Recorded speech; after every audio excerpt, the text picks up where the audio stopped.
یا شهیدو د دې برکت څه دی، د دې فضیلت څه دی، د دې فواید څه دي. د چا بچی چې هم نافرمانه وي یا د ښځه نافرمانه وي او دا عمل وکړي، الله جل شانه به د دغه بچی فرمانبرداره کړي، د ده ښځه به چې کوم دی هغه الله جل شانه د ده تابعداره کړي. الشهیدو د دې برکت او فضیلت تر ته ویډیو را سره پوره ګوره، ان شاء الله ډیره پیدا به مو کېږي. خو د هغې نه مخکې صرف یوه خبره کول غواړم چې کم از کم د خپلو منځونو اهتمام کو، خپلو بچو ته مو چې مونځ په ټایم کوه، خپلې کور والا ته مو چې مونځ په ټایم کوه، نو ان شاء الله په کور کې به چېرته داسې بګاړ نه راځي، په کور کې به چېرته نافرماني نه راځي، نه به د الله نافرماني راځي، نه به د خپل پلار او د خپل مور د هغه بچي به نافرماني نه کوي، بیا چېرته به نه کوي. خو د مونځ اهتمام کول دي.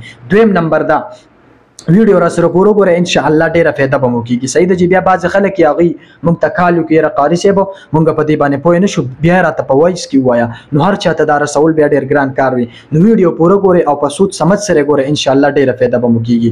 نو یا شهیدو د دې برکت، د دې فضیلت او د دې فواید څه دی؟ وایي د چا ښځه چې نافرمانه وي که نه، یا د ده بچی نافرمانه وي، وایي په تندي د ور لاس دی او 21 مرتبه دی یا شهیدو یا شهیدو. دا چې کله سحر راپاسي او مونځ وکړي د هغې نه بعد ورته په تندي لاس کېږده یا شهید ورله 21 مرتبه دا ووایه، ان شاء الله د الله په حکم سره چې دی هر څومره نافرماني کوي دی به بالکل ټیک شي. که د ده ښځه نافرمانه وي ان شاء الله په یو څو ورځو کې دنه به هغه تابعداره جوړه شي د خپل خاوند، چې کم از کم دا عمل ټولو خلکو ته ور ورسو.